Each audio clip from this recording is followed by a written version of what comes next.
our future may already exist. And events that we think can unfold in only one direction can also unfold in reverse. But how could this be? How could we be so wrong about something so familiar?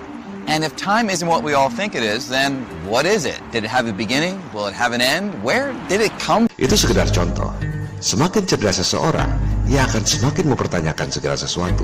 Dan semakin tinggi tingkat kecerdasan seseorang, semakin mudah diajak bicara tentang alam semesta.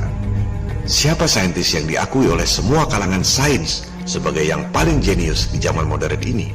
Albert Einstein dan Stephen Hawking. Betul? Ini versi kalangan saya sendiri loh.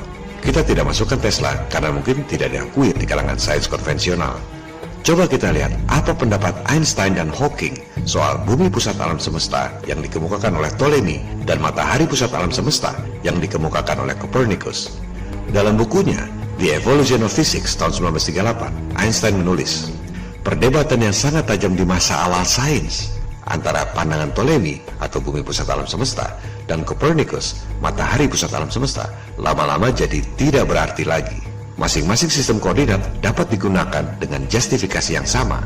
Kedua kalimat, matahari diam dan buminya bergerak, atau matahari bergerak dan buminya diam, sebenarnya cuma masalah dua konvensi yang berbeda tentang dua sistem koordinat yang berbeda. Coba Anda lihat, kalau ilmunya tinggi seperti Einstein, malah tidak ribut soal geosentrik dan heliosentrik, karena dia ngerti. Kalau berdebat dengan awam, sampai kapan juga nggak bakal ngerti-ngerti. Ini memang bukan konsumsi awam, lebih baik bicara dengan kalangan akademisi. Apa yang dimaksud Einstein dengan dua sistem koordinat yang berbeda?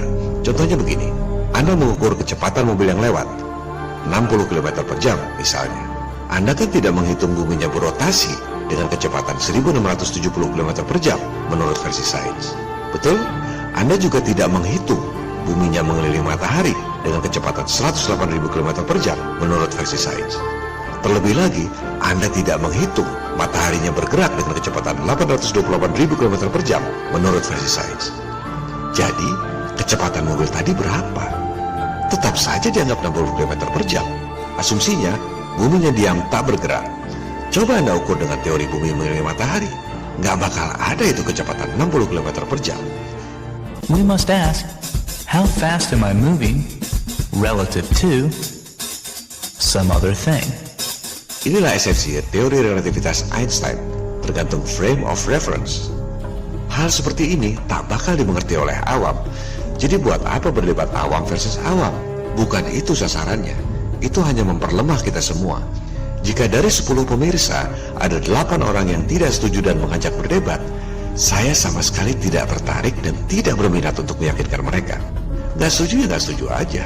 Anda nggak setuju soal flat earth? Stop. Tak perlu dijawab pertanyaan-pertanyaannya. No. Mana yang setuju? Anda setuju? Nah, mari kita bicara. Well, hello beautiful. Saintis yang diagung-agungkan satu lagi, Stephen Hawking. Apa pendapatnya tentang bumi mengelilingi matahari atau matahari mengelilingi bumi? Dalam bukunya The Grand Design, Hawking menulis, jadi mana yang benar? Sistem Ptolemy, maksudnya matahari mengelilingi bumi, atau sistem Copernicus, maksudnya bumi mengelilingi matahari? Meski tak jarang orang beranggapan bahwa matahari pusat alam semesta membuktikan bahwa bumi pusat alam semesta itu salah, sebenarnya itu tidak betul. Sama seperti sudut pandang kita versus sudut pandang ikan mas koki di akuarium.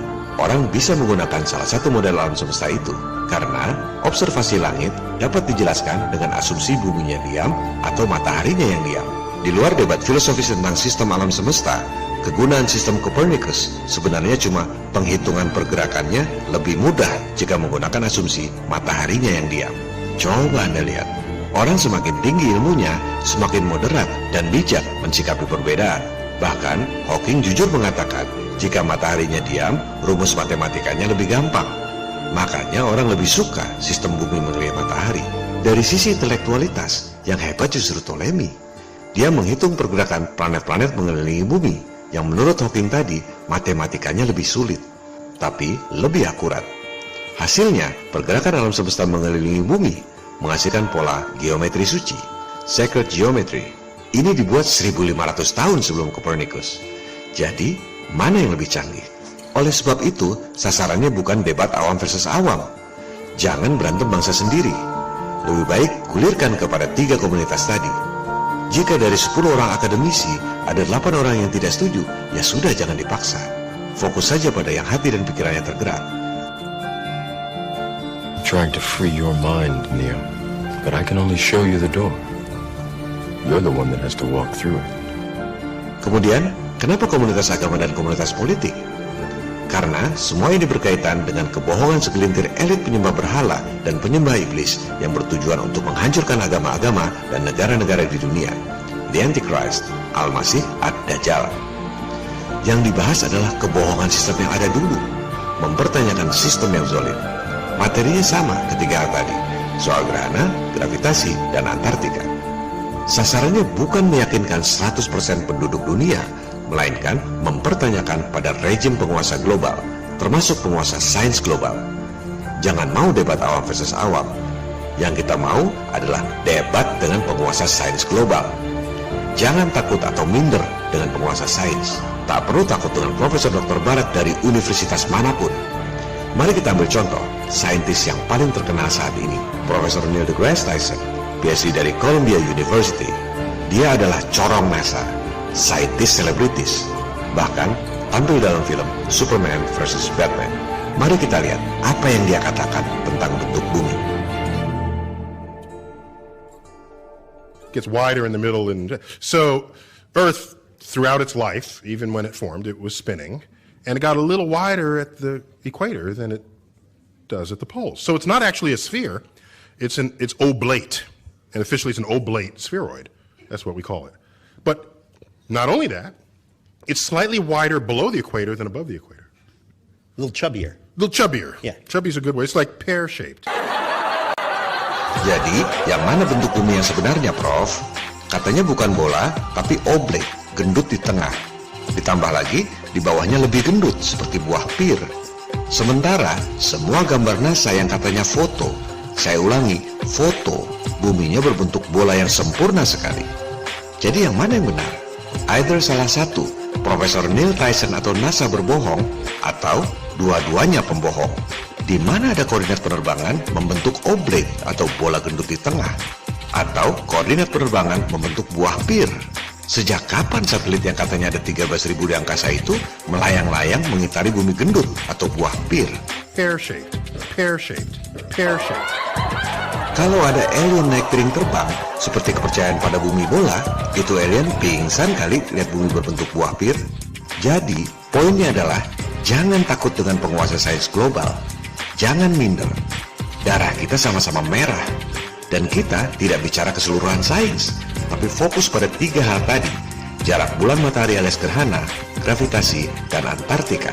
Untuk ketiga hal itu, mereka mati kutu. Soal bentuk bumi buah pir ini bahkan belum masuk pada ketiga fokus utama itu. Sekarang, mari kita saksikan apa yang dikatakan oleh saintis top yang lain lagi, Bill Nye the Science Guy, tentang bentuk bumi.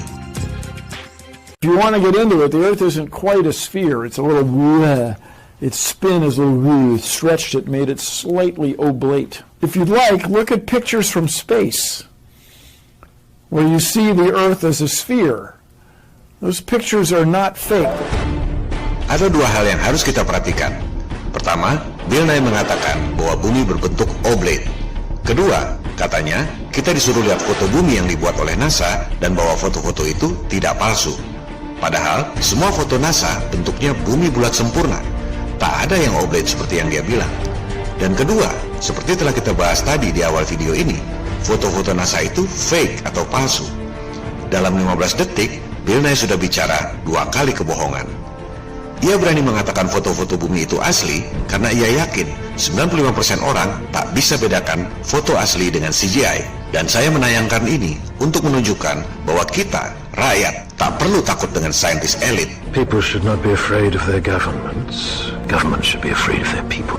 Mereka bukan Tuhan. Sains adalah pengetahuan buatan manusia, tak perlu dituhankan. Tak perlu jadi saintis untuk mengungkap kebohongan mereka. Yang dibutuhkan hanyalah akal sehat dan keberanian. Sama seperti Anda tak perlu jadi polisi untuk menangkap maling.